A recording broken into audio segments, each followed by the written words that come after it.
right, hey, what's up, y'all?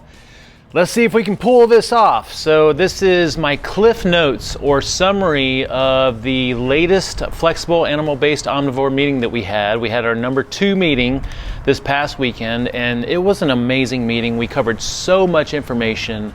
It was an hour long, so I wanted to boil down the basic things that we want to do to change going forward for this phase, and then also just a summary of the key points that we went through because it was such amazing information. So just to give you the details of what we're changing going forward in this phase, all right? So we're still making animal meats and fats the priority, meaning when you sit down for a meal, that's the first thing that you're eating, and you're eating until you're content.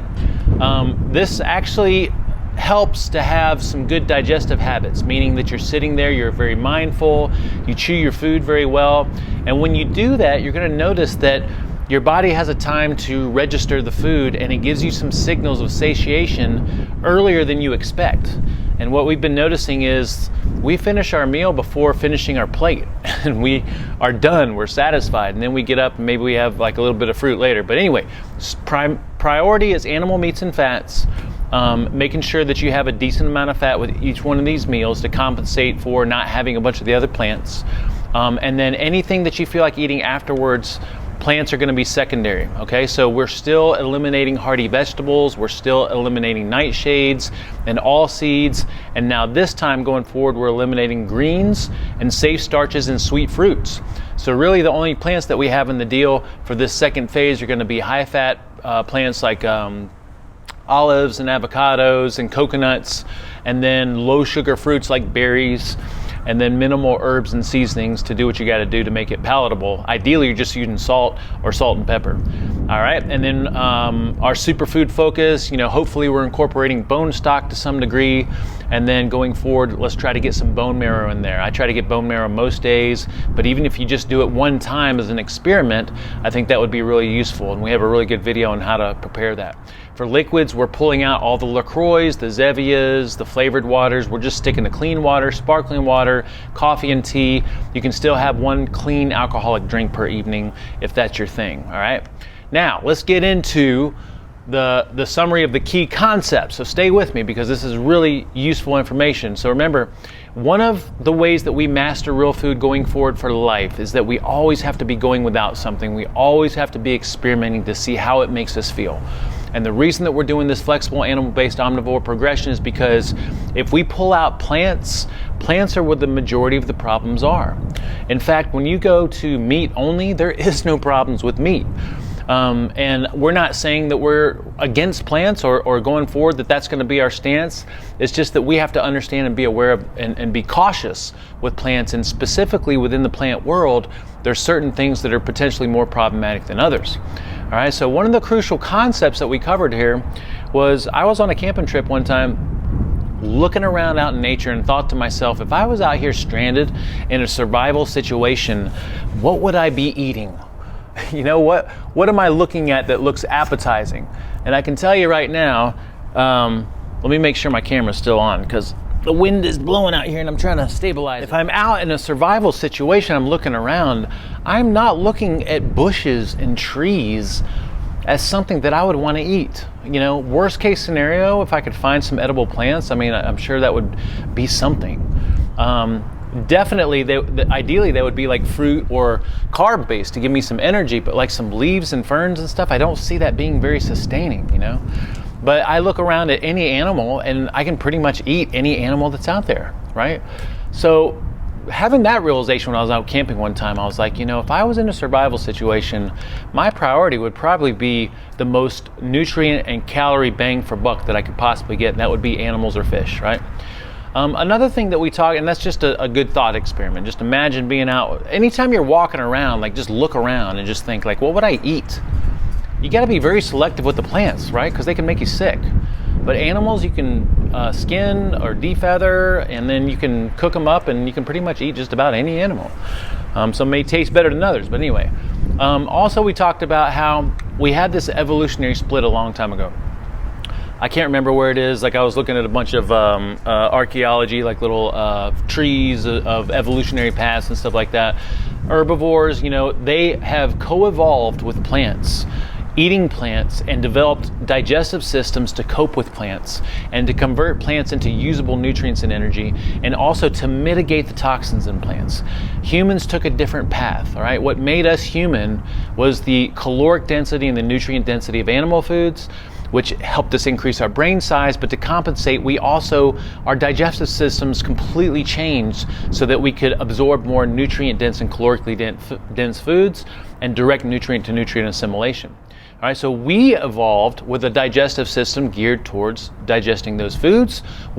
We slowly were losing our capacity to digest plant matter the way that we used to. So it's a matter of the way that our systems evolved and our brains evolved. All right, now we still have this flexible digestive system that can digest some plants. We have to be very picky of what those plants are, but it doesn't do the same thing for us as it does inside other people or other animals like herbivores or hindgut and foregut fermenters or multiple chamber, multiple stomach fermenters.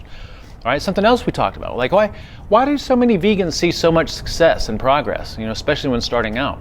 Well, I was a vegan for 2 years, I get it. First 6 months I loved it, like I thought it was the most amazing thing in the world. I still have emails where I was sending out to my family and friends and trying to convert them over to being a vegan. Anything that moves you away from junk food is going to be a good thing, right? So if I go from crap food to vegan or plant-based, of course I'm going to feel better. Of course I'm going to see some great results because it's better than what I was doing before. But is it optimal? That's the big question. And then, moving towards plant foods, you eliminate a lot of the things that may be triggering your symptoms, right, in processed food. You eliminate things that contribute to diabetes and being overweight because you're getting rid of a lot of the refined carbohydrates, and you tend to have a lot more bulk with the plant matter, so you're compensating for calories there. You're not having as much calories initially. And also, if we're looking at research or studies or reported testimonials on plant-based is a very subjective term. Sometimes people that are plant-based means that they're plant-based as the priority.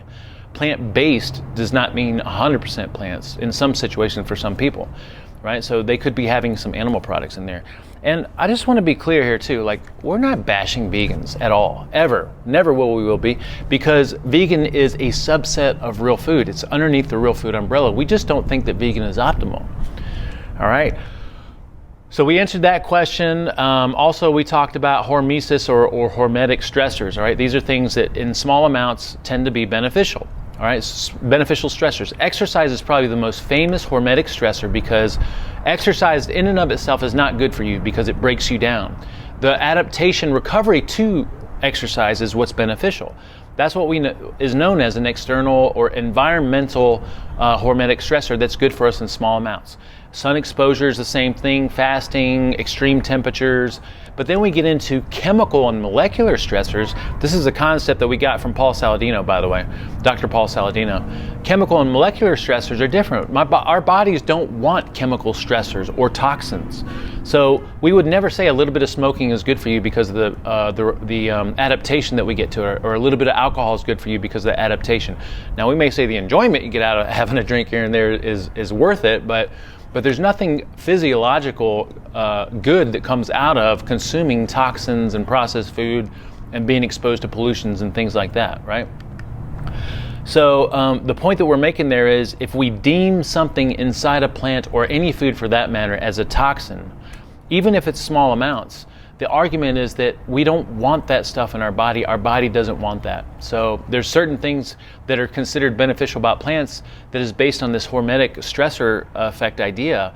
And now we're starting to question that and just wonder, like, maybe these toxins are just toxins and that's it. There's no benefit that comes from it, Antioxidants is a topic we covered. There's a lot of confusion on antioxidants. There's only a few antioxidants we consume that are actual antioxidants. The majority of things that we consume that we call antioxidants, it's really that they're making the body create some antioxidant activity. So when we consume a toxin, we produce free radicals, and then the body will use, like, one of its antioxidants is glutathione.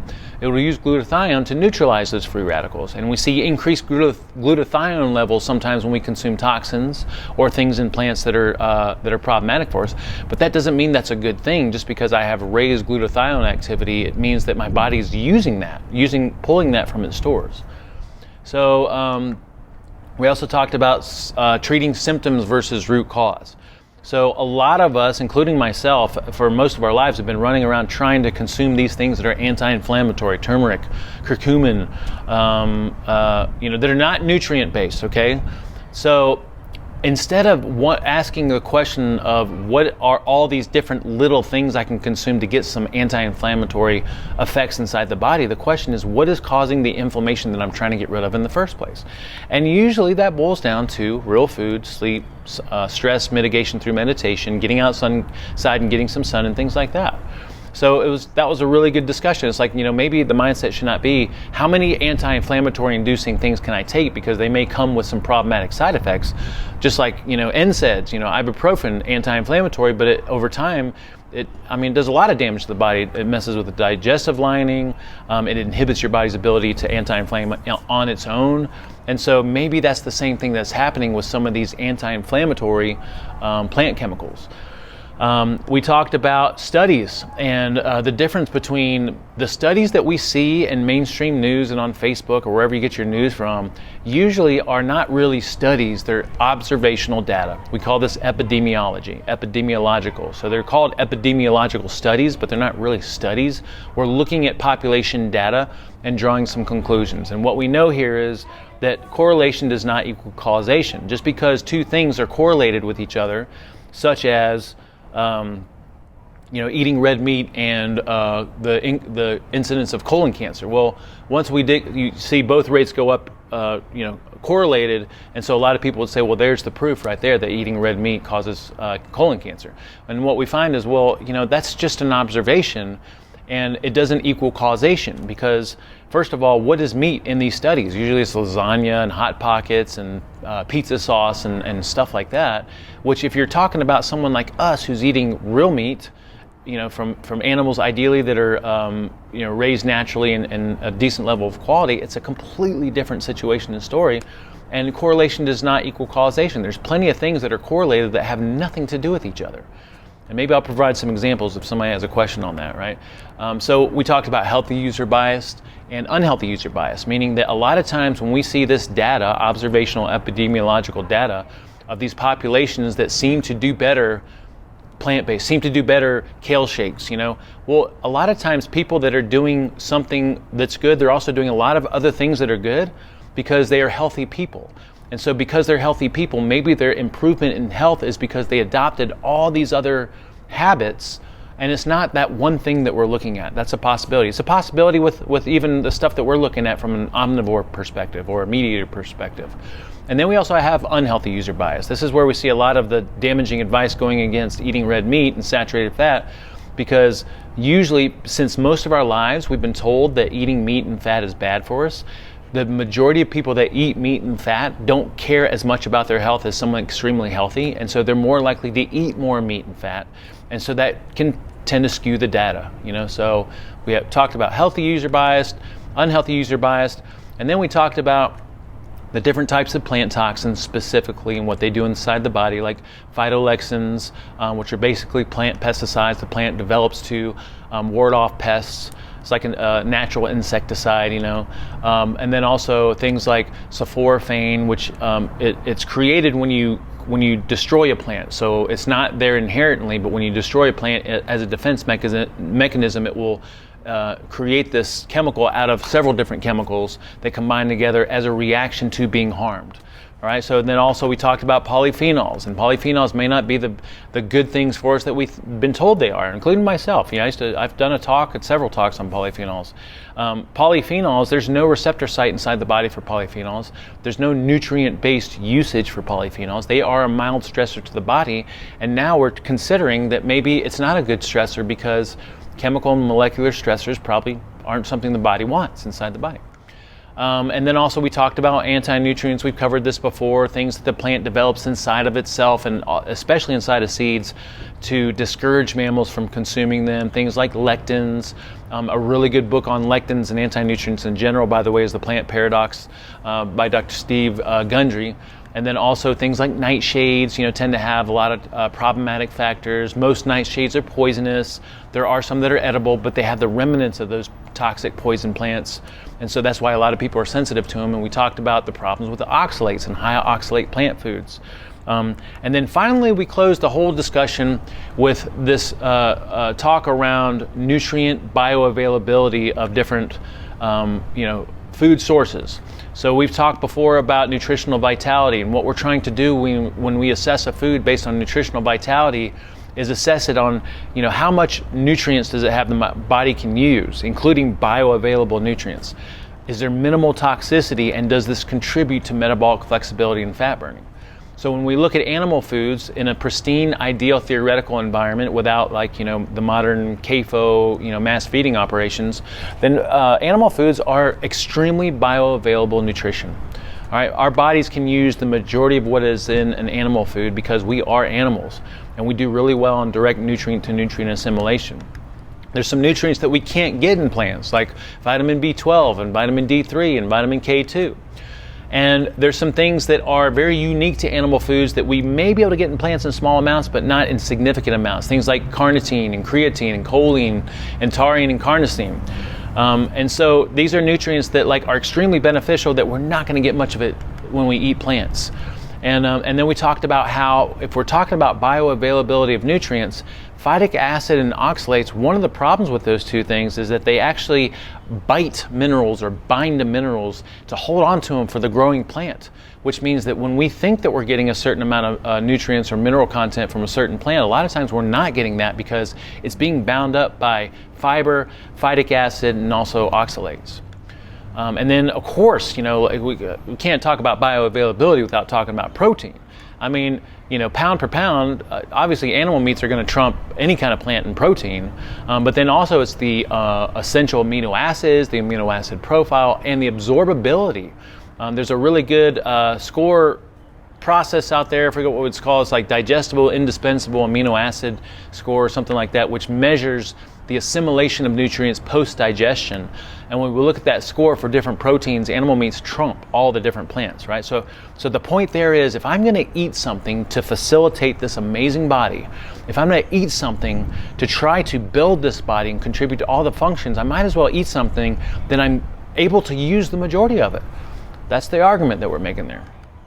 Finally, we wrapped it all up with, I think I just said finally wrapped it all up with the nutrients things, but we had one more thing we talked about, and that was fiber, and how maybe fiber isn't as essential for health as we've been told.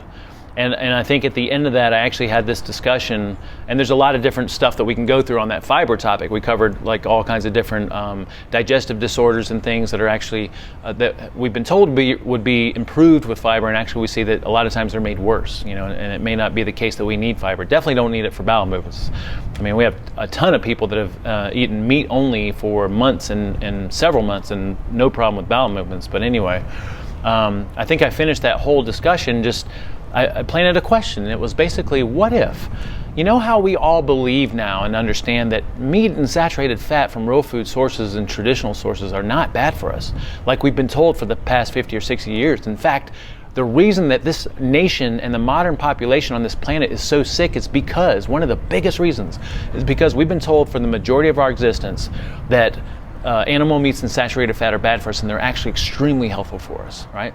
So now that we all understand and believe that, what if, just consider the possibility that what if all this advice about plants is completely wrong? That is the hypothesis, and it is a possible hypothesis. And it sounds crazy, and it did to me when I first heard it, but there's a lot of validity to it. And the real test is going to be if you can do an animal-based progression like we're doing in our progression, where you can ease yourself through going towards an animal-based way of eating and see how your symptoms improve. And I can tell you right now, my symptoms have improved just from eliminating seeds and nightshades, and they've gotten better by eliminating some other plant-based foods. I'm not saying that's the way I'm going to stay, but you need to go through some experiential knowledge. And if you call yourself a real foodie, if you call yourself someone dedicated to health, you can't just say, I believe in this one thing and I don't believe in that if you've never tried that other thing. You have to learn about these other methodologies and try them out before you can say with confidence and experiential knowledge that this is something that I believe in or don't believe in, right? So Again, the goals going forward, animal meats and fats priority. When you sit down and have a meal, make sure you chew your food really well. We're pretty much the only plants that we're allowing going forward is going to be the high-fat produce like avocados, olives, and coconuts, low-sugar fruits like berries, and then a little bit of spices and seasonings if you need it, right? The superfood focus is going to be, in addition to bone stock, we're going to add a little bit of bone marrow, and then also for liquids, we're pulling out the plant-based flavored things like Zevia and LaCroix. And we're still allowed to do clean water, mineralized water, sparkling waters, coffee and tea, and then maybe an alcoholic drink here and there, okay? I think that's it. That's supposed to be a Cliff Notes. It was about 20 minutes, I think, but it was definitely shorter than an hour. And I hope it's useful. If you got any questions, comments, or snide remarks, send them our way. All right, later.